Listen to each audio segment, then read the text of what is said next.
Welcome to Snorelore, the channel where history is long, mildly uncomfortable, and gently dull enough to make your eyelids heavy.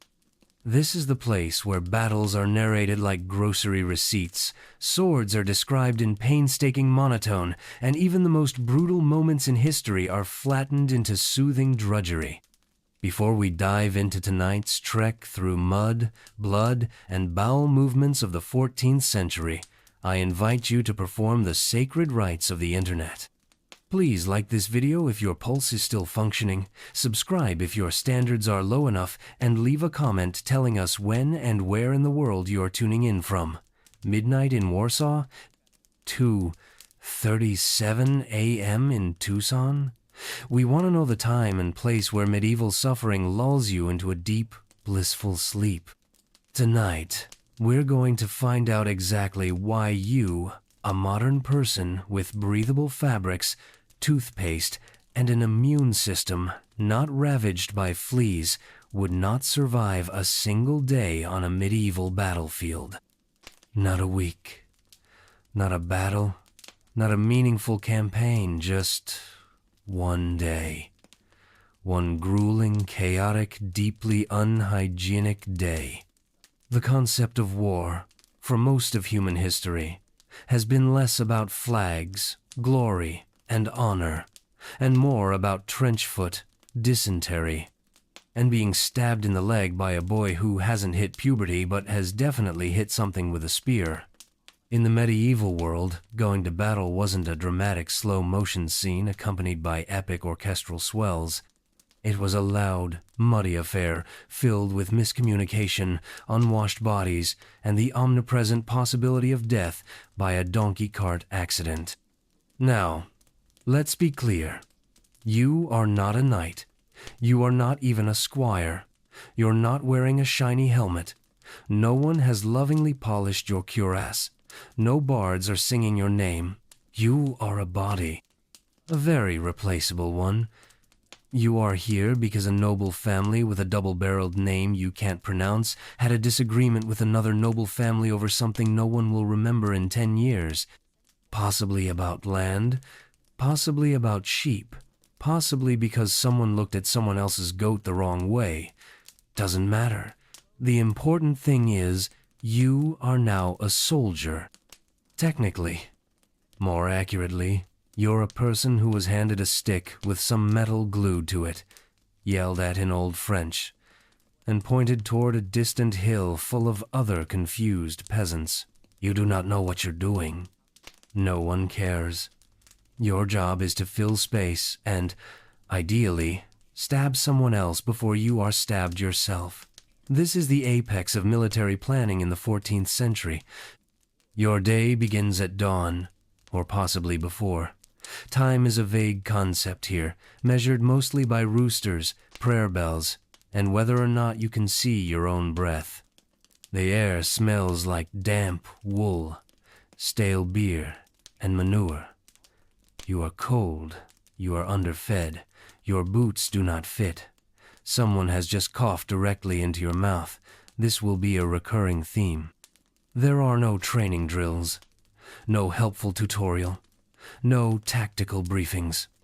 You are not handed a map or a morale-boosting speech. Instead, someone who appears to be in charge because he has a hat with a feather tells you to get moving.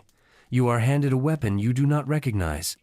It is either a polearm, a halberd, or a broom with delusions of grandeur. You are told it is good steel. You are not told how to hold it. You're expected to figure it out on the way. On this day, you will learn many things. You will learn that armor is not comfortable. It is not cool. It is not heroic. It is several dozen pounds of chafing iron, clamped to your limbs with leather straps that have not been oiled since the last plague. You will sweat before the sun rises.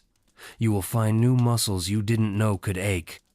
And if you are very lucky, you will not need help removing it, because you will not survive long enough for that to become necessary. You will learn that food is not guaranteed. Breakfast if it exists, will likely be a bowl of thin gruel and a piece of bread so stale it could be used as a backup weapon. Water is tepid and tastes faintly of livestock.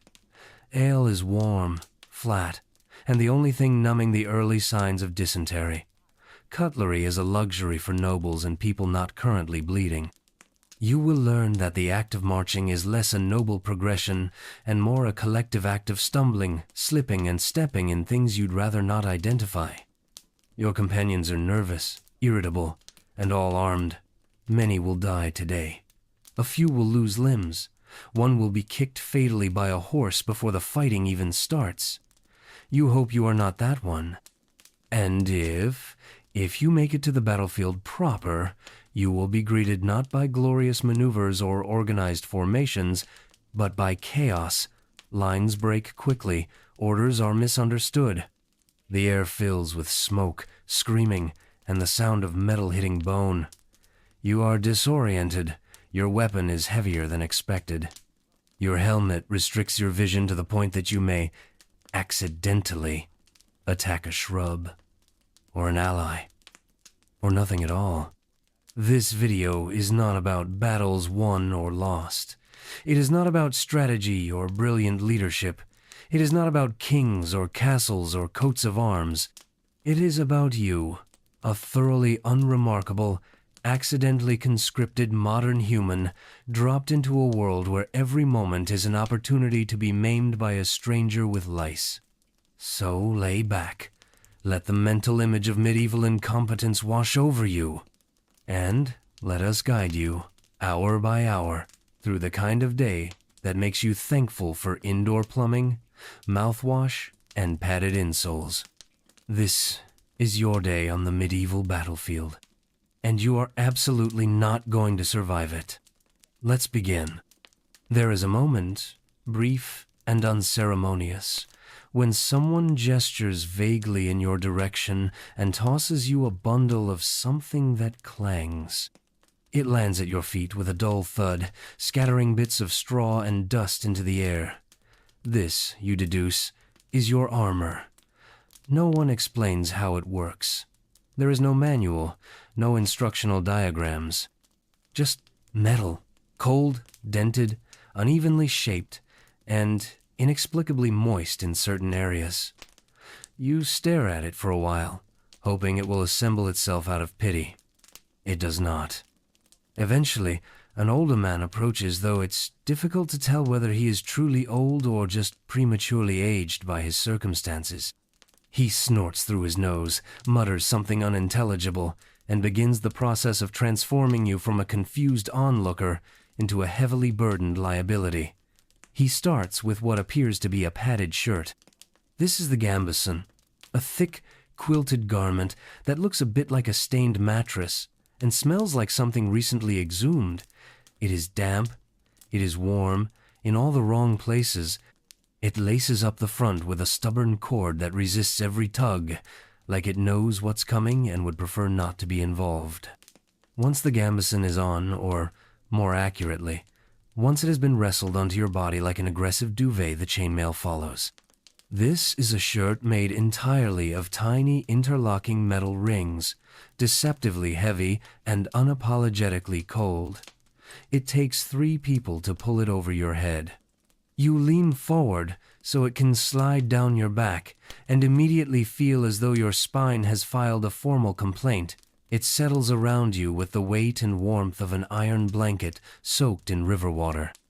Every movement is accompanied by a distinct grinding sound, as though your joints are attempting to digest gravel. You are then handed the first piece of plate, a breastplate that is supposed to rest comfortably across your chest, though this one appears to have been designed for someone with a completely different body, possibly a barrel. The straps on it are mismatched. One is too short, the other too long, and both seem to have been last fastened in a hurry by someone under duress. A man behind you makes a frustrated noise, mutters a word that sounds vaguely anatomical, and forcibly tightens the belt by placing his foot on your back and yanking. Next come the Spaulders shoulder armor pieces, shaped like seashells, if seashells were made of rust. They dig into your neck whenever you lift your arms, which is unfortunate because you are constantly being asked to lift your arms. They are secured with a thin strip of leather that runs across your back and ties in the front in what might be a knot or might be a curse. You can't be sure. The vambraces, for the forearms, are pushed onto your wrists with enough force to make your knuckles question their career choices. They are dented. They rattle slightly with every movement. The man fitting them shrugs and says something about how it's not your sword arm anyway. Greaves are attached to your shins. They slide on over the coarse wool of your hose and are buckled tightly with straps that may have once been cowhide, but are now better described as weathered optimism. One of the buckles has broken and is replaced with a bit of twine and a nail. The result holds, but with the structural integrity of a mildly committed handshake. Sabaton metal shoes are not available. No one has those. You are given a pair of worn leather boots with iron plates nailed to the toes. They are several sizes too big and filled with straw. You wonder if this is intentional or simply the result of passing gear down from taller, now deceased comrades. You ask no questions. Finally, there is the helmet. It is rounded, lumpy, and slightly too large, so that when placed on your head, it slides down over your eyebrows. The eye slits give you about 5 degrees of visibility, angled downward. You can see your own chest, and if you tilt your head just right, part of the ground.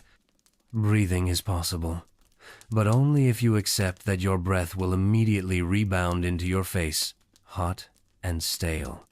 The helmet is secured under your chin with a strap made of coarse leather that smells faintly of brine and something worse. It chafes.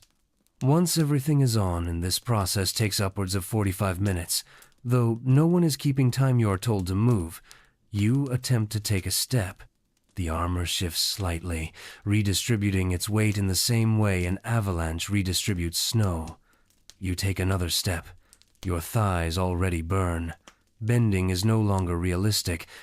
Turning requires a coordinated effort between your torso and hips. If you drop something, you must simply mourn it and move on. You glance around.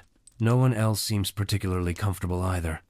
A man nearby is adjusting the straps of his leg guards using the end of a knife. Another is trying to realign his shoulder plate by headbutting a tree.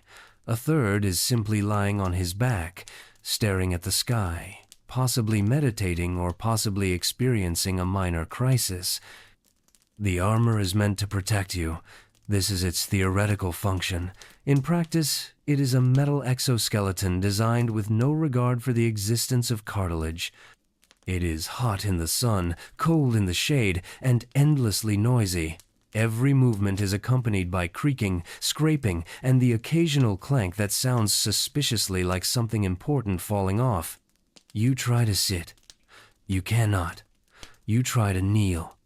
This results in mild pain and the discovery that the greaves are now cutting into the backs of your legs. Standing seems to be your only viable state. You consider leaning, but there is nothing soft in the vicinity, and your armor would only dent it. Somewhere, another group is finishing their own armor ritual. There are fewer arguments now. Most of the yelling has subsided into resigned muttering. The field is filled with the sound of chainmail rustling, metal clinking, and an occasional yelp as someone pinches themselves with their own equipment. You are now dressed for battle, or rather, encased. Not ready, not confident, not even functional, simply encased. You have become a walking bell made of iron and fatigue, prepared to shuffle forward at the command of someone who has likely never worn this much metal in his life. And so, as the sky grows brighter and the preparations around you continue in fits and starts, you stand not with pride, but with mild nausea, sweating quietly in your new second skin. Once the armor has been strapped, tied, buckled, hammered, and cursed into place, the next step is arming yourself.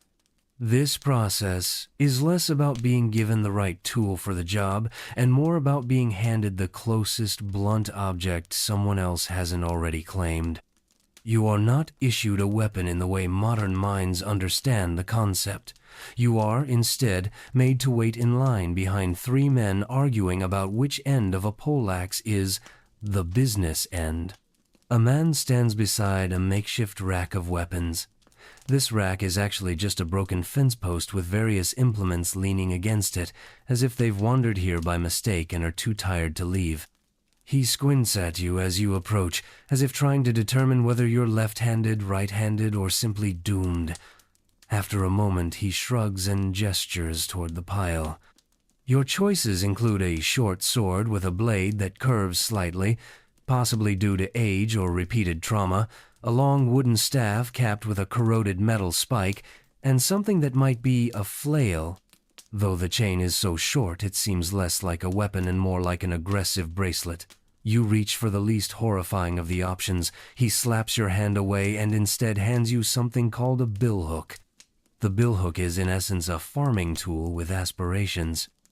Originally meant for cutting branches and managing hedgerows, it has found a second career in war due to its shape, which allows for both swinging and snagging. Its edge is dull in places, chipped in others. You hold it awkwardly, testing its weight. It is heavier than expected, and it pulls slightly to the left. It was clearly not designed for combat, or for comfort, or for someone wearing this much metal. Around you, others are receiving their own armaments. A man is handed a spear with a split tip that has been hastily repaired using twine and resignation. Another clutches a sword so short it would be more appropriate for slicing sausage than cleaving bone. A third is proudly wielding a warhammer, the head of which is loosely attached and wobbles ominously with every step. The weapons are inconsistent in length, balance, and quality. There is no standardization. This is not an army of professionals with polished gear and personalized fittings. This is a patchwork militia of disgruntled villagers, minor criminals, and desperate men looking for coin or meaning.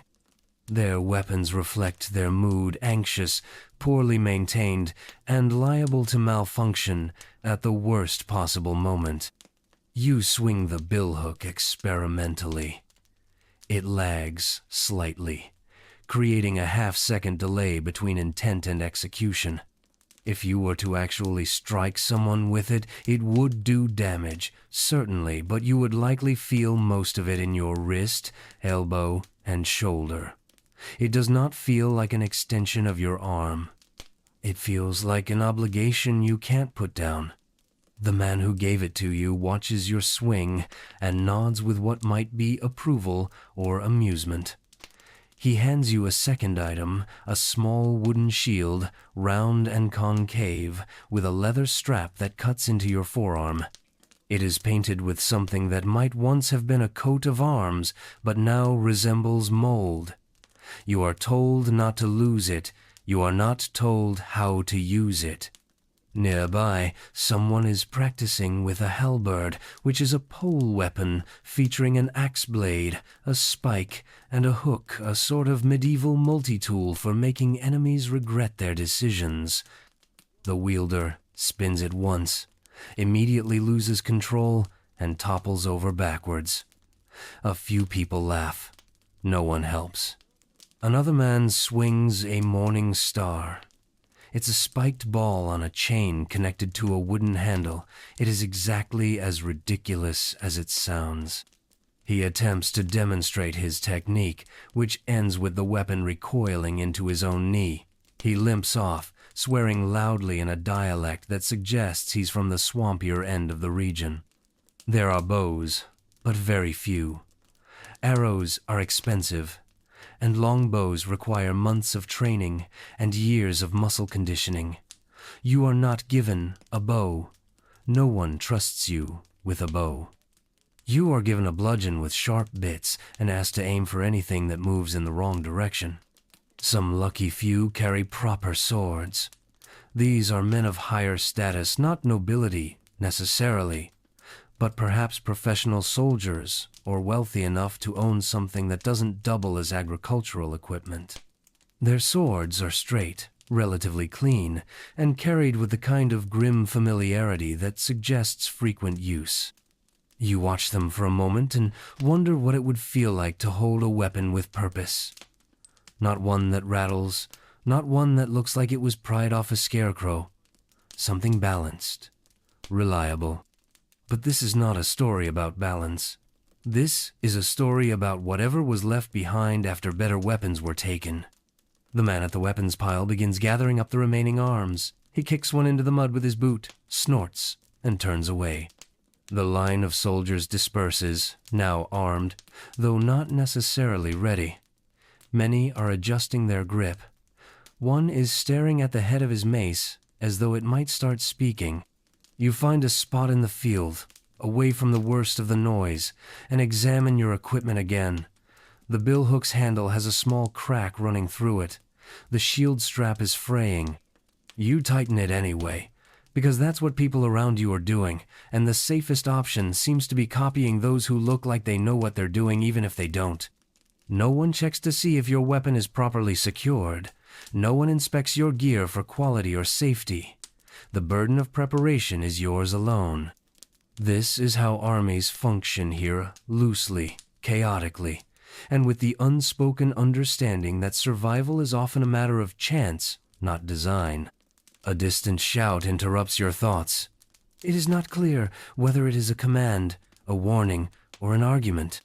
The men around you begin shifting, checking their weapons, repositioning straps, and spitting onto the ground with habitual determination. You mimic them, gripping the billhook tighter and adjusting your shield so that it covers at least part of your torso. There is no drill, no practice swing, no run-through. The weapon in your hand is yours now, for better or worse, until it breaks, is dropped, or is taken from you by someone stronger or more desperate. And so, you stand slightly heavier, poorly balanced, and armed with a tool that was never meant for this sort of thing, and wait for someone to tell you what happens next. Somewhere between adjusting your ill-fitting armor and getting used to the idea that your weapon is just a sharpened gardening tool, the unmistakable sound of pots and ladles scraping together cuts through the morning fog. It's not a bell, nor a call to prayer, nor anything organized. It's more of a dull clanking, punctuated by slurred shouting, as someone slops something vaguely edible into a row of wooden bowls with the enthusiasm of a man who has given up on seasoning and human dignity. This, you soon learn, is breakfast. You are not summoned. No one blows a horn or rings a triangle. Instead, you follow the small stream of similarly dressed, equally tired men shambling toward a lean-to kitchen made from canvas, sticks, and persistent hope. The cooking fire is too small to be effective, and the smoke smells like burnt oats, grease, and perhaps disappointment. The man operating the cooking station is not a chef. He is not wearing a hat. He is not smiling. His tunic is stained in ways that suggest a violent disagreement with gravity and hygiene. He says nothing. Just ladles a gray, lumpy mixture from a large iron cauldron into whatever vessel you happen to hold out: a bowl, a helmet, a cupped hand. He doesn't care. You receive a portion, then shuffle off to the side like livestock. The gruel itself defies description, though here is an attempt. It is beige. It is warm, but only in some parts. It has the texture of overcooked rice mixed with rainwater and possibly sawdust. Occasionally, you notice flecks of green, which may be herbs, or mold, or both. No one asks. Everyone eats. There is no spoon. You are expected to either use your hands, tear bread into scooping shapes, or simply drink the substance from the edge of your bowl. Some men have wooden spoons tied to their belts with string, but they guard them like relics. You consider asking to borrow one, but the glare you receive from a man with a spoon and a facial scar the shape of Hungary convinces you otherwise. Alongside the gruel, You are handed a piece of bread. It is hard, not metaphorically, but literally. You rap your knuckles against it and hear a hollow sound, as though knocking on the door of a poorly made shed. You bite into it and immediately understand why most teeth in this century do not live to see old age. There is also an onion. It is small, slightly shriveled, and handed to you without ceremony. You are not given a knife. You are not told what to do with it. Everyone else just bites straight in, so you do the same. The sharpness of the raw onion cuts through the blandness of the gruel like a surprise insult from a family member. Your eyes water. No one seems to notice. For drink, you are offered a ladle of ale. It is lukewarm, vaguely sour, and has sediment floating in it. This is not a bug. This is simply how ale exists at this point in history. You sip. It goes down easily, though it leaves your mouth drier than before. Water is also available, though fewer men choose it. The water has an aftertaste best described as barn adjacent, and its clarity is measured not by sight but by superstition. Some sit while they eat, but many stand. There are not enough places to rest, and those who do squat tend to rise stiffly, covered in fresh mud. You find a patch of relatively dry ground and crouch, trying to balance your bowl in one hand and your bread in the other, while still avoiding drips onto your only pair of hose. It is not elegant. No one here is elegant. Elegance is for courtly banquets. This is a field. Conversation is minimal. A few muttered curses. A low chuckle when someone accidentally drops half their breakfast into their boot. Most chew in silence, eyes scanning the horizon or watching nothing in particular. A group nearby is arguing about whether dried peas are worse than turnip stew. One man insists gruel is the only meal that fights back. He is not joking. There are no seconds. There is no menu. What you are served is what there is. The cook scrapes the bottom of the pot with a wooden paddle, muttering under his breath about men who show up late. One unfortunate soul arrives only to find the pot empty. He is given the rest of the onion pile and a sympathetic grunt. After the gruel is gone, the bowls are not washed. Some men lick them.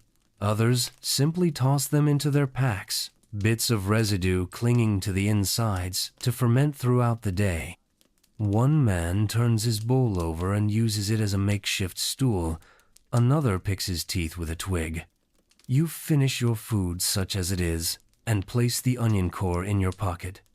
Not out of wastefulness, but because someone might want it later. Things are reused, reshared, rechewed. There is a kind of practical miserableness to everything, a logic built around survival rather than comfort. The morning haze has lifted slightly, revealing the full dreariness of the field. The light is still flat, the air damp. Your stomach is not full, but it has stopped complaining. You feel neither energized nor particularly nourished, just marginally more upright. Men begin to move again. The clatter of weapons resumes. Armor shifts and creaks. The cook wipes his hands on his tunic and begins boiling water for what looks like soup, though it's unclear when that will be served. Possibly hours from now, possibly never. It doesn't matter. You are done with breakfast. Someone nearby belches. Another swats at a fly. A third picks something out of his teeth with the corner of a knife and flicks it into the grass. The moment has passed. Breakfast is over. There is nothing left to distract you. The business of the day is beginning in earnest. There is a pause, a lull, a kind of preemptive stillness, as if the world itself is holding its breath in mild disapproval. Then someone shouts, not a command, not a rousing cry, just a flat, annoyed grunt that everyone seems to recognize as the signal to move. It begins not with formation, but with shuffling. A few men lurch forward, others follow. The march has begun. You are swept up into the flow, not because you are ready or willing, but because standing still is no longer an option. The army, if it can be called that, begins to lurch across the field like an extremely large and extremely tired caterpillar. No one knows the exact direction. They follow the man ahead of them, who follows another man, who is guessing. The plan, insofar as one exists, is to keep walking until you see something hostile or vaguely French, at which point you stop walking and start panicking. Your feet are already sore. The boots you were given have begun rubbing just below the ankle, creating a slow-burning irritation that promises to become a problem very soon. You try adjusting them without falling behind, but each time you pause to loosen a strap, the man behind you bumps into your back and mutters something unfriendly. After the third attempt, you give up and accept the blister's future. The ground is uneven, not in a charming pastoral sense, but in the deeply inconvenient way of centuries of neglect. There are ruts from wagon wheels, muddy depressions filled with stale rainwater, and rocks that seem to shift locations when no one is looking. A few men stumble. One falls. There is some half-hearted laughter, and then silence again. Your armor, which had settled somewhat during breakfast, has resumed its campaign of inconvenience. The breastplate presses into your stomach each time you lean forward. The chainmail tugs at your shoulders. Every step is accompanied by a metallic rattle, a reminder that you are now encased in metal and obligation. You are not marching with purpose. You are marching with friction. Conversation is minimal. Breath is a valuable commodity. Most of the men around you are too focused on not collapsing to speak. Occasionally, someone will mutter a complaint or spit dramatically into the grass, but otherwise, it is quiet. The kind of quiet that hangs over groups of people who have made a terrible decision and are trying not to admit it. The landscape does not change. It is all field, dull green, punctuated by brown. A few trees, a distant hill. You are told that hill is important, strategic even. It doesn't look strategic. It looks like every other hill, just slightly farther away than you would prefer. You pass a dead crow. No one remarks on it. A man to your left stops to urinate mid-march and resumes walking without explanation. Another man is chewing something, possibly tobacco, possibly dried bark, with the deliberate expression of someone pretending it helps. Sweat begins to build under your helmet. The padded lining, once merely uncomfortable, is now absorbing moisture and redistributing it unevenly across your scalp. You attempt to wipe your brow, but the helmet's narrow eye, slits, and rigid structure make that impossible. You blink, and sweat runs into your eyes. You blink again. It doesn't help. Someone nearby begins to hum. The melody is vague, possibly a lullaby, or possibly the death rattle of culture itself. The humming stops after 20 seconds. A few minutes later, someone sneezes, loudly and wetly, then keeps walking. No one offers a blessing. Your group is growing more disjointed. What began as loose rows has become an open sprawl. Men drift out of line to avoid mud, rejoin without ceremony, or simply wander for lack of better ideas. No one stops them. There is no one to stop them. The commander, if one exists, is somewhere near the front, or perhaps the middle, or perhaps riding along the flank, where the ground is slightly drier. You have not seen him. Flies begin to appear, not in overwhelming swarms, but in persistent little clouds that hover around heads and shoulders, drawn to the heat, the sweat, and the general presence of decay. You swat at one and nearly drop your weapon. You stop swatting. A man near the front stops walking. His leg is cramping. He kneels in the grass. Someone tells him to get up. He says nothing. Eventually, he does. Slowly, awkwardly. The march continues without him for a while. He catches up 5 minutes later, pale and scowling. You consider your options. They are limited. You can keep marching, or you can stop marching. One ends in punishment, the other ends in different punishment. You keep marching. The sun, which had remained hidden behind clouds, begins to show itself. Not fully, but enough to raise the temperature by just a few miserable degrees. Your armor grows warmer. The metal shoulder guards begin to chafe. The air inside your helmet becomes thick, stale, and entirely your own. You think about fresh air.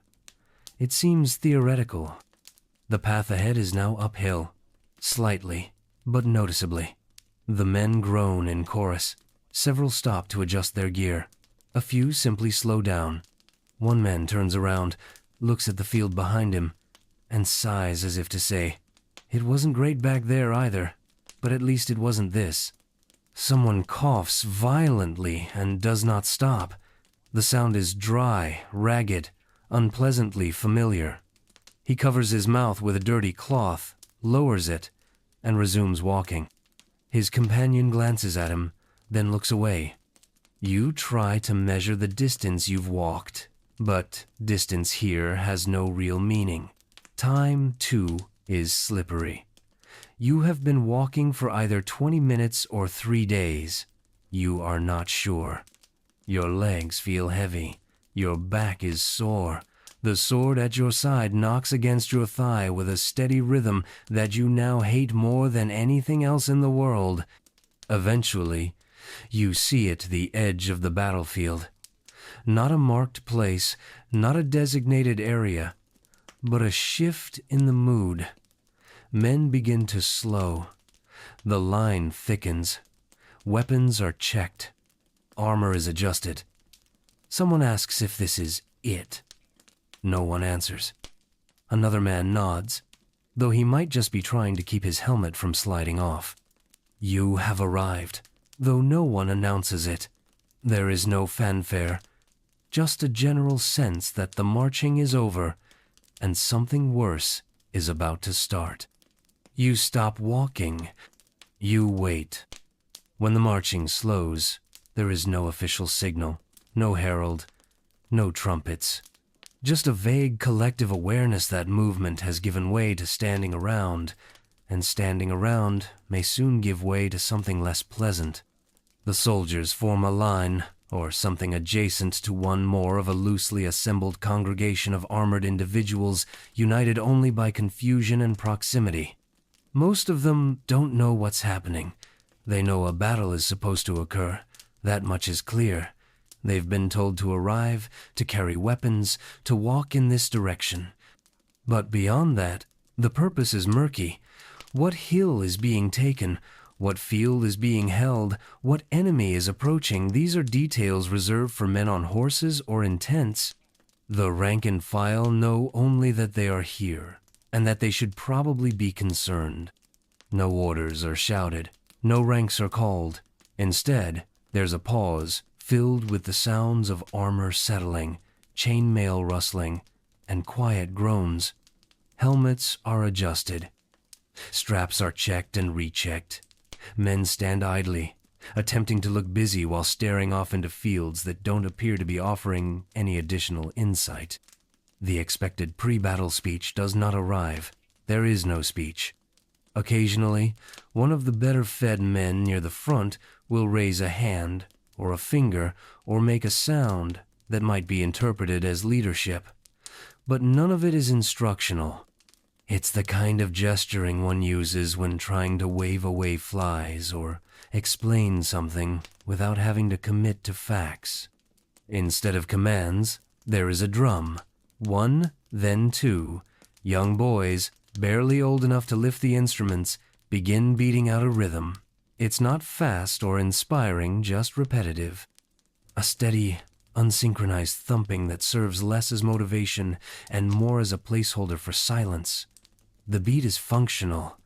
It's something to hear that isn't the nervous shifting of iron on leather. Around the field, men prepare in their own private ways. One pulls at the edge of his sleeve, tying it tighter around his forearm.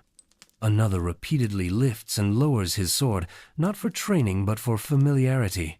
A third is quietly reciting something, maybe a prayer, maybe just the same sentence over and over.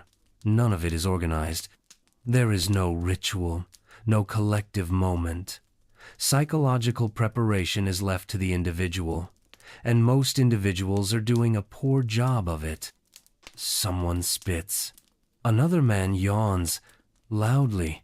A pair of soldiers near the back begin debating quietly, but intensely about whether this formation is facing the correct direction. Neither is sure. Neither wants to ask. At the edge of the group, a few men squat to relieve themselves. They do so quickly and without embarrassment. Modesty has already left the field. The commanders, such as they are, remain at a distance.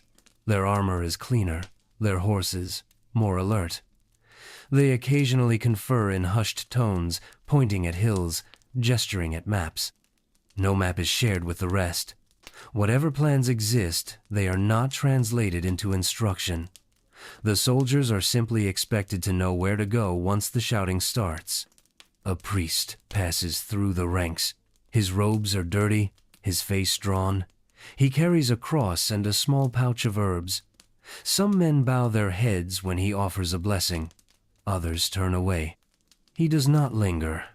The work of saving souls, like everything else here, is done quickly and without much optimism. From time to time, a horn sounds. It is never clear what the horn is supposed to indicate. Sometimes it means to hold position. Sometimes it means to move forward. Occasionally, it means someone has made a decision somewhere, and now everyone must look busy again. Men look to one another, trying to read reactions, waiting for someone to make the first move. The air is heavy. It isn't hot, but everything feels weighted. Every breath is filtered through fabric, metal, or both. Sweat collects beneath armor, trapped with no path of escape. The eye, slits of helmets, narrow vision into thin strips of landscape. Peripheral awareness is lost, and with it, any sense of scale or readiness. The quiet is broken intermittently by coughing, the clatter of shifting weapons, or the voice of someone trying to remember whether they were told to advance at the second or third horn. All of it returns to stillness quickly, like ripples in an otherwise stagnant pond. The enemy, somewhere in the distance, remains unseen. There is no dramatic reveal, no cresting of a hill, just the knowledge that, eventually, movement in the opposite direction will begin, and it will likely involve projectiles. Until then, the men wait. There is no real encouragement, no appeals to patriotism, no reminders of glory or legacy. Most of the soldiers are here because someone told them to be, or because not being here would cost them more than showing up. They have no delusions of honor. Just routine, necessity, and hope for an uneventful afternoon. When movement finally begins, it is small. A line shuffles forward. A man lifts his weapon. Someone behind him does the same. It spreads outward, not a charge, not a rush, but the slow ripple of obligation taking physical form. And still, no one speaks. The first sign of contact is not visual, but audible. Somewhere ahead, muffled by distance and fog, is a shout. Then another, not coordinated, not formal, simply loud. A raw, ragged sound made by people who have seen something and decided they do not like it. The line tenses, though there is no command. Everyone is waiting for something official, but nothing official comes. Instead, what arrives is movement. The forward line, unsure of itself but unwilling to be the first to freeze, starts to advance. It is less a charge than an uncoordinated shuffle. Men trudge across the field, armor rattling, weapons bouncing against thighs and calves. They're not running. Not yet. They're walking with purpose, but not direction. The shouting grows louder. Now it includes metal striking metal, the occasional scream, and the deep, unmistakable sound of something large and wooden breaking. The enemy is now close enough to hear, but not close enough to see clearly. A brief shape appears in the mist, then another. Arrows follow. Most miss. Some don't. One man near the front stumbles. He does not get back up. The lines meet. There is no dramatic impact, no sudden, satisfying crunch that settles the matter. The collision is messy, unstructured. Men slam into each other with weapons half raised. Some strike too soon, some too late. Blows glance off armor. Others land too well. The noise is overwhelming, the clang of metal, the scream of pain, the grunt of exertion, and underneath it all, the steady, wordless roar of dozens of people trying not to be the next to fall. Formations dissolve almost instantly. What had begun as rows becomes clusters. Individuals pair off or swing wildly into open air. No one is in control. Leaders vanish into the melee. Orders are lost beneath the shouting. Every action is reaction. Every step is a negotiation between instinct and panic. Weapons are not clean. They are not used with precision. Swords catch on armor, halberds miss their marks, axes become lodged in limbs and must be abandoned. Bludgeons do not kill cleanly. They crush, rupture, and leave their users wide-eyed at the aftermath. A man screams after striking someone in the face with a mace. It's unclear whether the scream is one of triumph, horror, or simple exhaustion. The ground is wet. Grass, mud, and blood combine into a slick paste that makes every step uncertain. Men fall. They are stepped on, not out of cruelty, but because no one can afford to help them up. Bodies pile at the edge of the fray, already limp. Some groan, others do not. There is no time to tell who is salvageable. Shields clash against swords, spears jab and withdraw. In one corner of the field, two men wrestle without weapons, having dropped or broken them in the first minute of fighting.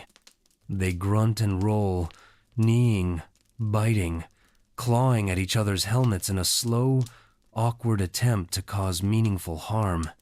Some fighters yell incoherently, as though the volume will lend strength to their strikes.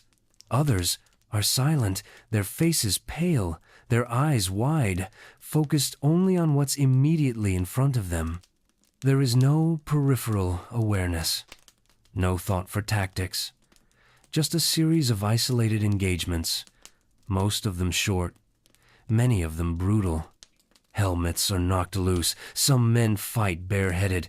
One has lost a shoe and continues on with one foot wrapped in cloth.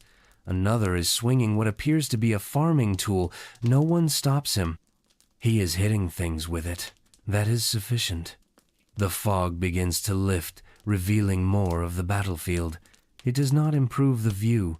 Everywhere are clumps of men in varying states of aggression or collapse. Arrows still fall at random intervals, though now they mostly hit the wrong people. Archers are not known for precision in these conditions. Somewhere in the distance, a horn blows again. It might be a signal to retreat. It might be a call for reinforcements. It might just be a desperate plea for someone to be in charge. No one seems to respond. Horses arrive briefly, mounted men galloping through the edge of the fight.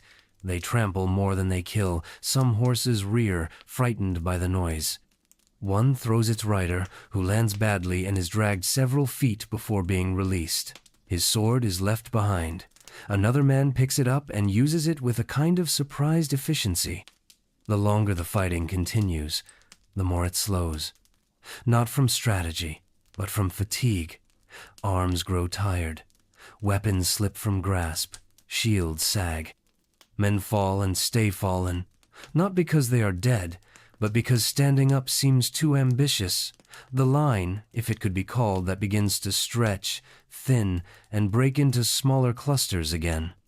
No one wins. No ground is gained. No clear advantage is visible. There is only attrition, steady, ugly attrition. Eventually, some men back away, not in retreat, but in exhaustion. They stagger out of the melee, heaving, sweating, red-faced and bruised. Others take their place, not fresh replacements, just those who were farther back and now see space to occupy. In one corner, a man walks in circles, holding his weapon at arm's length, like he has forgotten why he's holding it. Another is on his knees, helmet gone, eyes shut, whispering to himself. A third crawls toward the tree line, clutching at the ground, his leg dragging behind him in a way that suggests it has ceased to function. Above it all, the sky remains unbothered. The sun peeks through the clouds for a moment, illuminating the field in soft, indifferent light. It highlights the smoke, rising from a patch of grass set aflame by a dropped torch, the broken remains of a spear, and a group of men standing quietly, staring at something on the ground. It is unclear what will happen next, whether more troops will arrive, whether another push will be ordered, whether someone will claim that this was a successful engagement. But for now, the fighting has reached its natural plateau, loud, directionless, and steadily deteriorating. Once the initial wave of chaos has flattened into something resembling manageable violence, attention shifts from fighting to simply staying upright. Combat, it turns out, is less about killing enemies and more about not being trampled, stabbed by accident, or concussed by someone who mistook your helmet for a drum. The field, though still loud, is no longer deafening. Men are now too tired to shout, screams are shorter, grunts have taken over. The soundtrack has shifted from frantic clashing to winded groaning and the occasional dull thud of someone falling over. Breathing becomes a primary objective. Deep, full breaths are out of the question. The air inside a helmet, especially one made from poor steel and worse padding, is thick with moisture, stale with reused exhalations, and tastes faintly of pennies and regret. Every inhale fogs the visor. Every exhale steams up the inside. No one is sure whether their lightheadedness is from fear, fatigue, or carbon dioxide buildup. Most men try to conserve energy. Swinging weapons is no longer theatrical. Movements are reduced to short, choppy hacks, less for precision, and more because shoulders have begun seizing up. Defensive stances give way to defensive crouching. One man abandons his sword entirely and begins threatening people with his shield. It seems marginally more effective. Dodging is attempted by a few. It quickly becomes clear that evasive maneuvers are not well supported by the armor design. Sidestepping results in staggering. Ducking results in neck strain. Rolling is possible, but unwise. A man who tries it becomes briefly airborne, lands in a puddle, and does not get up. It's unclear whether he's injured or just choosing to reevaluate his life from ground level. Those still moving do so cautiously. Feet slide more than they step. The terrain is uncooperative. Mud clings to soles with a loyalty unmatched by any other substance on the field. Grass is slick with blood, possibly human, possibly pig, possibly both. Someone slips on what is later confirmed to be a helmet. No one helps him up. He is now part of the landscape. Many simply collapse, not dramatically, but quietly, as though gravity has decided they've had enough. Knees buckle, bodies lean. And then they are down, not out of fatal injury, necessarily, but because every muscle has submitted its resignation. Some get back up after a minute. Others stay where they are, hoping to be mistaken for corpses until this entire event is over.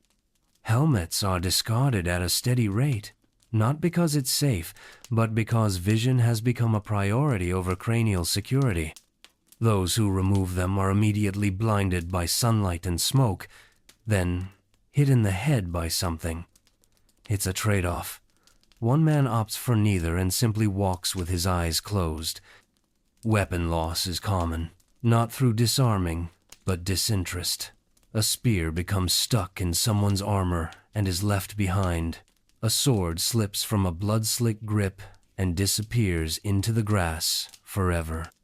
One man hurls his axe at the enemy with a wild scream. It sails through the air in a noble arc, misses everything, and lands with a soft thunk against a tree. Coordination is limited. Friends are indistinguishable from enemies. The identifying cloth strips tied to arms have come loose, fallen off, or been transferred, accidentally or deliberately. A man is hit in the shoulder by someone on his own side. He turns to argue, gets headbutted mid-sentence, and the matter is considered resolved. Some attempt to regroup. Loose clusters form groups of 3 or 4, back to back, facing whatever direction seems statistically most dangerous. These mini-groups survive longer than individuals, but not much longer. Eventually, someone panics and breaks formation. The others follow. The grouping dissolves. The cavalry makes another appearance. Horses barrel across the edge of the skirmish, hooves thudding heavily. One horse has lost its rider and seems perfectly content with its new independence. It trots aimlessly, inspecting the wounded, then wanders off to eat some nearby thatch. The others fare no better. Mounted men swing swords that do not connect. The enemy ducks or simply isn't there. A rider shouts an order that no one hears. He rides in a circle and is struck in the thigh with a thrown rock. Thrown rocks become a popular fallback. As weapons are lost and energy dwindles, anything not nailed down becomes ammunition. Small stones, discarded helmets, a boot. Someone throws a bundle of turnips with surprising force. It lands near a group of archers who are confused but not deterred. Those with bows continue firing from a distance. Their aim is less deliberate now. Arrows fall like disinterested birds, a few strike shields. One hits a helmet and bounces off with a hollow ring, and another lodges in the ground, inches from a man's foot. He looks at it for a long time, then steps over it carefully, as if it might explode. The command structure is entirely missing at this point. Officers are presumed dead, fled, or absorbed into the melee. Orders are replaced by instinct. The collective strategy has boiled down to keep moving and hit things that hit you. No one is asking questions anymore. Eventually, parts of the field fall quiet. Not all, but enough to notice. Some fighters back away without being told, not in defeat, just confusion. There's a mutual understanding that nothing productive is happening. A few collapse again. This time not from exertion, but from the realization that no one will stop them. As the clash sputters towards something that resembles a pause, the air begins to clear. Smoke from the morning fires drifts off. The sun breaks through the clouds for a few seconds, illuminating a patch of ground where someone has dropped 3 spears and a leg. A dog runs across the field, grabs a piece of jerky from a corpse's belt, and trots away triumphantly. There is no victory cry, no triumphant signal, just the low sound of panting, coughing, and the rustle of armor settling into grass. The battle continues elsewhere, in fits and starts. But here in this moment, most participants are focused not on conquest or survival, but simply on catching their breath without vomiting inside their own helmets. By late afternoon, the fighting has largely ceased, not due to any clear resolution, but because most of the participants have simply run out of energy, ammunition, or limbs. The battlefield, once noisy and vaguely purposeful, has entered a transitional phase best described as disorganized resignation. The light is changing. The sky has adopted that particular shade of late-day grayish-orange that gives everything a sepia tint, as if history itself is trying to make the carnage more artistically palatable.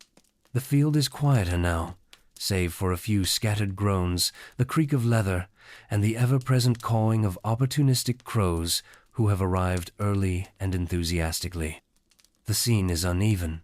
Pockets of soldiers stand or sit in silence, leaning on spears, stones, or each other.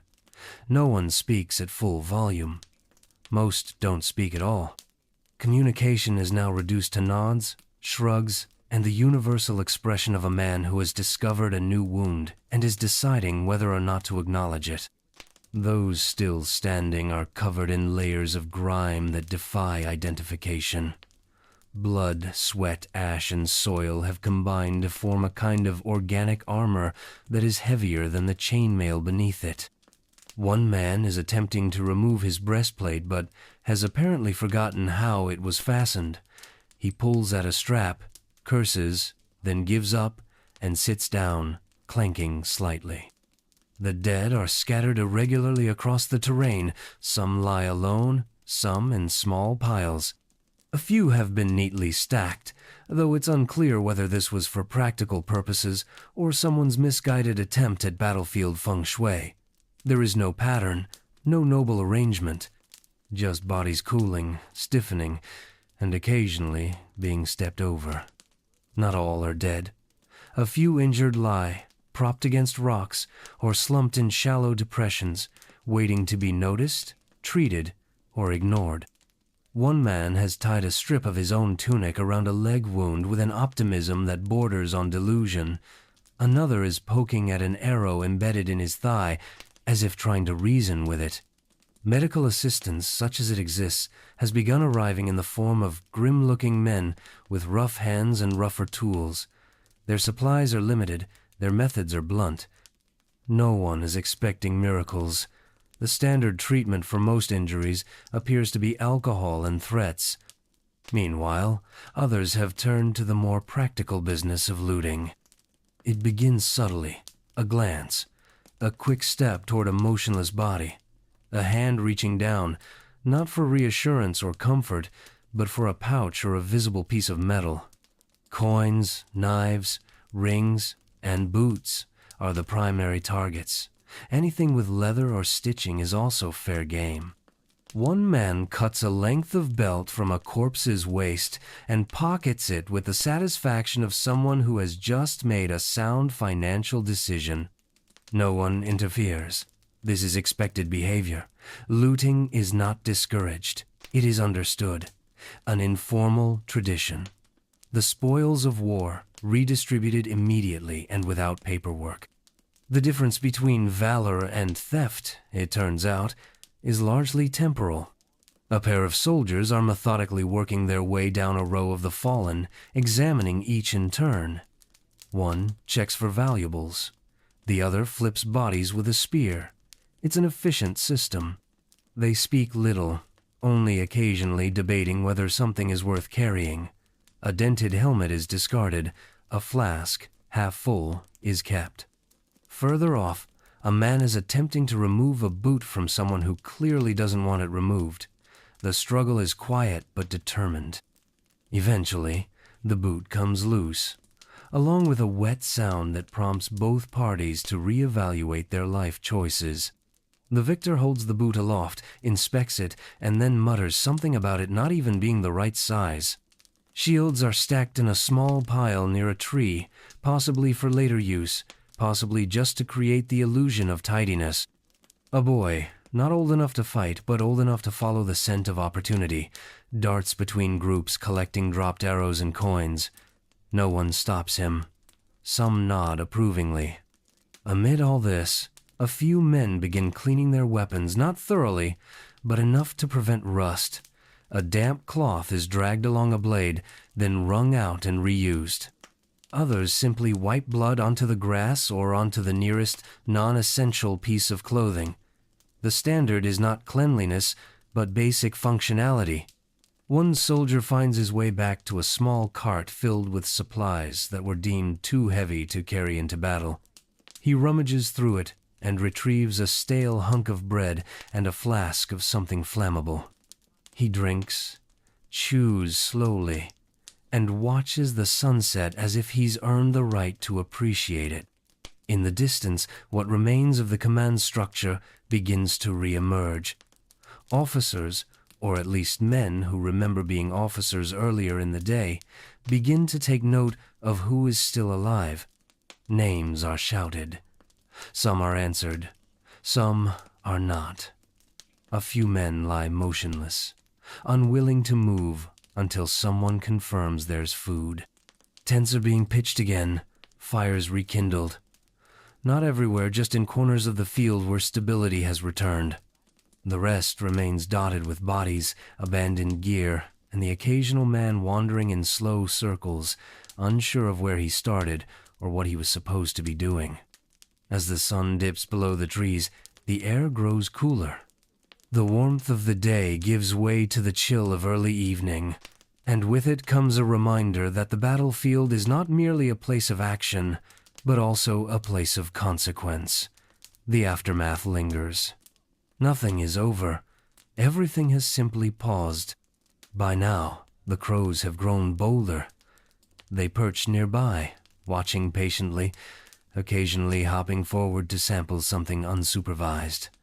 No one bothers to shoo them. They are just another part of the landscape, quiet, efficient, and slightly unsettling. The field settles into a strange rhythm, not peace, but something adjacent to it. A pause filled with scavenging, muttering, and the faint hope that night will pass quickly and without additional developments. Tomorrow may bring more fighting, or it may not. Either way, the evening belongs to those still standing, still searching, and still collecting whatever remains. As dusk settles in and the battle drifts from event to memory, looting becomes more structured. Not official, of course. No one is handing out forms. But the approach is now less opportunistic and more methodical. Men who just hours earlier were swinging weapons with righteous fury are now squatting over corpses, delicately undoing belts and inspecting pouches with the focus of low-budget archaeologists. Looting is not merely tolerated, it's expected. Payment is infrequent. Spoils are the preferred currency. If a soldier wants to be compensated for his time, his bruises, and his emotional erosion, he has to find it on someone who no longer needs it. This is the logic of the battlefield. Property rights expire upon death. The most desirable items are small, durable, and easily pocketable. Coins, of course, are at the top of the list even if they're bent, foreign, or coated in something unfortunate. Blades come next. Daggers, short swords, and anything sharp enough to be useful but not so large it requires a scabbard. A few men take rings, though these often involve some light finger breaking, which is considered an inconvenience, not a moral dilemma. Boots are common targets, provided they're still structurally sound and not fused to the former owner in any unpleasant way. One man tries to pull a pair off a body only to discover they are not boots at all, but layers of cloth wrapped around wooden sandals. He throws them into the bushes with a noise of mild betrayal. Clothing is rarely worth the trouble. Most of it is blood-stained, scorched, or too torn to bother with. But if a tunic is mostly intact and made of decent fabric, it might find a second life on a new body. Some men change into looted garments right there on the field, reasoning that a warm coat is better appreciated while one is still breathing. Armor is heavy, awkward, and valuable, which makes it both a prize and a burden. Removing it from the dead is time-consuming. Straps are twisted, buckles bent, padding stuck to skin. Men grunt and curse their way through the process, sometimes working in pairs to extract a breastplate, like miners chipping away at stubborn ore. Once removed, the piece is held up, inspected for holes, and then either slung over a shoulder or discarded with a noise that means not worth the effort. Occasionally, someone finds something unusual, a carved token, a small vial of something, a folded scrap of paper with illegible writing. These items are rarely kept. They are tossed aside or left on the body, either out of superstition or a lack of curiosity. Trinkets are for the living who have time to care. Here, practicality reigns.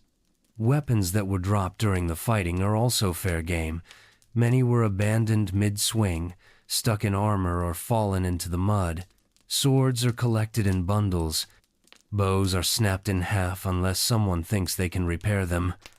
Arrows are gathered into piles with the hopeful air of men planning for another day, which may or may not arrive. Among the looters are a few specialists. These are men who do not fight unless absolutely necessary. Their skills lie elsewhere: quick hands, quiet footsteps, and an ability to remember which bodies have already been picked over. They move like surveyors, scanning for signs of value, passing over anything obviously looted. Occasionally, they mutter to each other in short, clipped codes. Copper, empty, boots left. Not everyone loots with efficiency. Some take too long, some are too loud. One man is seen arguing with a corpse over whether the boots in question count as salvageable. Another attempts to drag an entire body toward a wagon before being reminded that this is not how property acquisition works. At the edges of the field, the mood is slightly more tense. Not all the bodies are entirely still. Some wounded lie playing dead, hoping to avoid being stripped. It's a delicate gamble: remain motionless and risk losing your trousers, or groan and risk gaining a knife wound. The line is fine. Mistakes happen. One such mistake unfolds quietly behind a fallen cart. A looter bends over what appears to be a lifeless figure. As he reaches for the coin pouch, the figure springs up and strikes him with a rock. It is not a strong blow, but it is sufficient. The looter collapses with a soft grunt. The supposedly dead man takes back his pouch, adds a second, and limps away into the reeds. This is considered fair play. If you can repel a looter, you've earned the right to continue being clothed. No one complains. Everyone is simply trying to avoid becoming part of someone else's retirement plan. A few men, too injured to resist but not injured enough to be ignored, are robbed anyway. These are the exceptions. Most looters avoid the conscious wounded. It's not out of respect. It's about minimizing risk. A dagger in the leg is still a dagger, even if it comes from someone horizontal. As night approaches, the pace slows. The field is darker now, and looting becomes more difficult.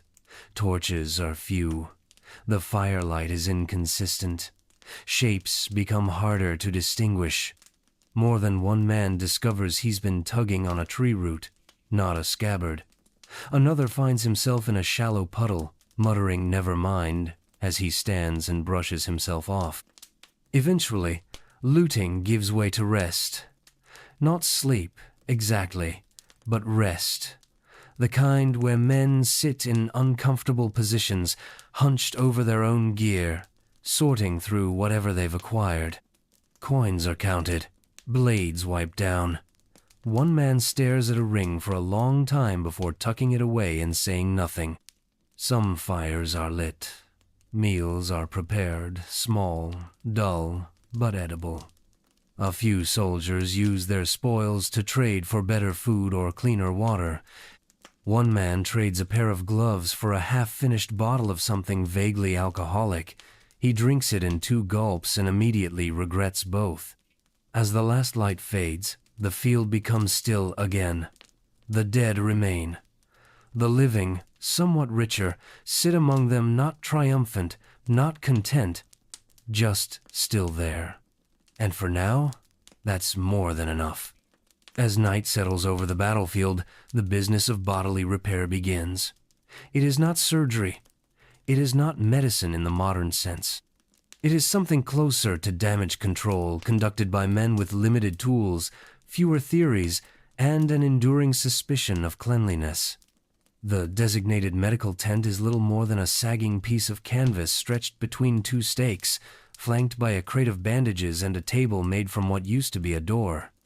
A brazier smolders nearby, heating a collection of iron implements whose intended uses are largely interchangeable. Tongs, knives, needles, all hot, all vaguely threatening. Nothing is labeled. No one asks questions. The wounded arrive in various states, usually carried by the less wounded. Some walk, some crawl, a few are dragged. Everyone is bleeding from somewhere, and most are already sticky with drying fluids of unclear origin. Those with minor injuries are sent to the side, not out of mercy, but because there's no urgency in treating someone who can still curse fluently. Inside the tent, the lead practitioner, the word doctor being aspirational, begins assessing patients using the ancient diagnostic method known as having a look. He lifts tunics, peels off makeshift bandages, and makes quiet, disapproving noises. Occasionally, he announces a verdict aloud. Not deep, too deep, or needs boiling. Pain management is offered in the form of ale, mead, or screaming into a rag. Most choose the ale. A few try both. The alcohol is strong enough to disinfect small wounds and large personalities, but it does little for bone fractures, arrow extractions, or anything involving exposed intestines. For bleeding wounds, the preferred approach is pressure either with a cloth, a hot iron, or someone else's hand. There is no antiseptic, there is no anesthesia. There is only the hope that the patient will either heal or faint early enough to be cooperative. One man, having taken a blade to the thigh, is informed that the blade missed the artery by the grace of God or bad aim. The practitioner packs the wound with moss, wraps it with a strip of fabric that used to be part of someone's undergarment, and pronounces him fit to lie still for the next 4 days. The man thanks him, then throws up on the floor. Amputations are handled outdoors for logistical reasons. A tree stump serves as the operating table. A wooden block is provided for biting. The axe is sharpened between procedures, not out of sanitation, but because blunt amputations create too much mess. Success is measured not by survival, but by the patient's ability to remain conscious for the first half. Those who survive the initial cut are then cauterized, a polite term for being branded with a hot iron until the bleeding stops or something vital does. The smell is distinctive. The sound is worse. Most onlookers choose to look away. The blacksmith assisting the procedure assures the squeamish that he's done worse on horses. For fevers and unknown ailments, the options are fewer. Herbal concoctions are applied externally or served in wooden bowls. Ingredients include willow bark, dried flowers, and things described only as roots. No one verifies the specifics. If the mixture tastes bitter and causes sweating, it's considered effective. If the patient stops breathing, the dosage was likely too optimistic. Bone setting is a quieter affair. Limbs are yanked into place by large men with poor depth perception. Splints are fashioned from kindling and fabric. Screaming is expected. If a joint makes a wet pop, the operation is considered complete. The practitioner nods solemnly, and everyone pretends it didn't look as improvised as it was. Those beyond help are moved to a separate area not far, but enough to be politely out of sight. They are made comfortable, which mostly means given water and something to lean against. No one speaks of death directly. It is simply implied. A few are prayed over, others simply close their eyes and wait. The ground near the tent grows sticky with use. Blood mixes with dirt to create a gritty, unpleasant paste. Flies gather. No one swats them. The smell becomes stronger as the night deepens sweat, iron, herbs, smoke. It clings to the skin and settles into fabric with the stubbornness of damp wool. Outside, a small line forms. Soldiers wait their turn to be inspected, cleaned, stitched, or judged. Some hold pieces of themselves in place. Others stare into the darkness with quiet resignation. A few are arguing over who's worse off. The loser wins a faster spot in the line. The practitioners themselves do not smile, joke, or encourage. They work in silence, occasionally grumbling about supply shortages or the stupidity of men who insist on removing helmets before impact. They move from patient to patient with the weary efficiency of people who have long stopped keeping track of success rates. At the edge of the tent, a boy is boiling cloth strips in a pot of water that hasn't been cleaned since mid-morning. He stirs them absently, yawning, then removes them with tongs and lays them on a nearby board to dry. These will be applied to wounds soon. No one pretends they are sterile. They are simply the least dirty thing available. As midnight approaches, the pace slows. Fewer new arrivals, more muttering. The light from the brazier flickers lower. The wind shifts slightly, carrying the sounds of distant moaning and closer snoring. Those treated lie on blankets, wrapped in cloaks or curled beside fires. They do not sleep well, but they are not expected to. The night is quiet now. The crows are gone. The battlefield has grown still, not peaceful, but still. A few stars poke through the cloud cover. Somewhere, a man coughs in his sleep. Another mutters the name of a saint, or possibly his dog. The medical work will continue until sunrise or exhaustion, whichever arrives first.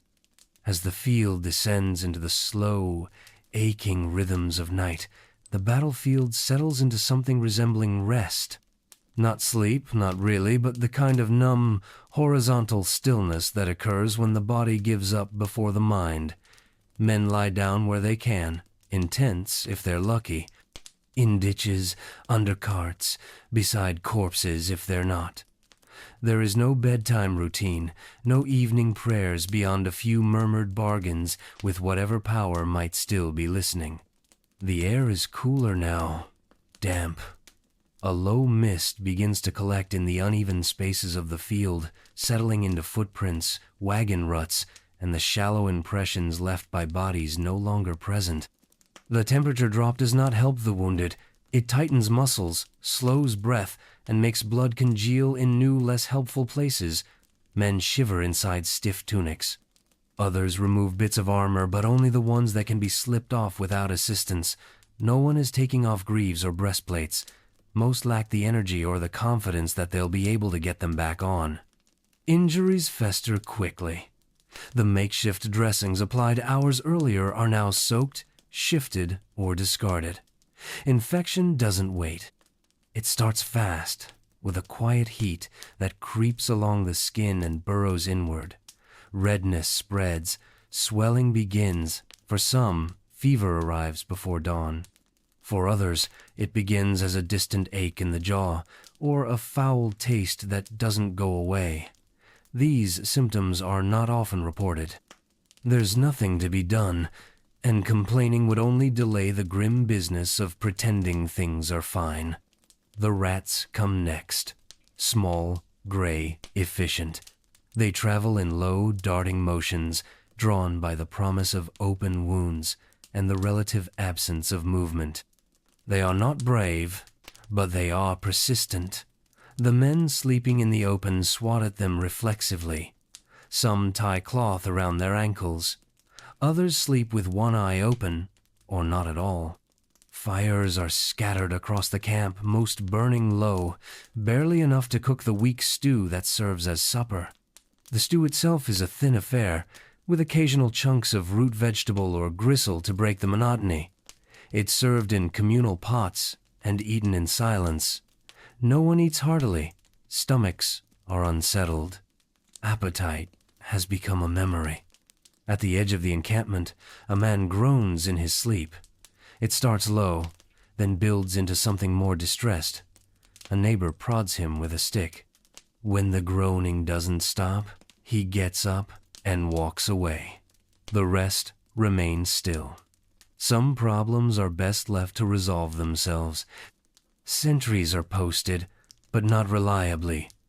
Fatigue has outpaced protocol. A man with a spear leans against a tree, eyes closed. Another naps standing up, head nodding gently forward with each breath. The perimeter is porous. If the enemy returned now, they could walk right through, perhaps over someone already unconscious. It's not bravery that keeps the camp from being attacked. It's mutual exhaustion. Those who are not sleeping are staring into the fire, or the ground, or nowhere at all. No one sings. No one tells stories. A few whisper, the kind of low, uncertain chatter that's not meant to travel. They speak about family, about food, about plans that begin with, "if I get back." These statements are not optimistic. They are simply placeholders for a future that may or may not exist. Illness begins to spread in quiet ways. A cough here, a man vomiting behind a cart there, someone shaking under a blanket. Dysentery, fever, and something called camp sickness, a term used to describe any ailment that defies simple explanation but always ends badly. These are not dramatic deaths. There is no screaming, just the slow, soft attrition of men who do not wake up. And then there are the ones who never really slept. Some sit upright all night, backs against trees or shields, eyes blinking slowly in the dark. They are not keeping watch. They are not processing trauma. They simply cannot move anymore and have decided not to try. These men are functionally furniture until someone tells them otherwise. No one does. Near what remains of the command tent, someone is counting survivors. He's not writing anything down, just calling out names and waiting for a noise. Many names receive no answer. A few are repeated. Some are skipped, presumably on purpose. When he's done, he sits down beside a barrel and drinks something out of a dented cup. He doesn't look satisfied. Dawn is still hours away. The quiet is occasionally broken by the clink of armor, a muttered oath, or the sound of someone discovering that lying on a rock is more painful now than it was 10 minutes ago. There are no conversations about tomorrow, no speculation. Only the shared understanding that whatever happens next will probably be decided by someone else, somewhere else, and it won't be good. For now, the survivors lie still bruised, sick, infected, exhausted, or all of the above, and drift into a shallow, uncertain sleep. There are no guarantees. Nothing here is guaranteed. Not warmth, not rest, certainly not morning. But still, they try. Because that's what's left.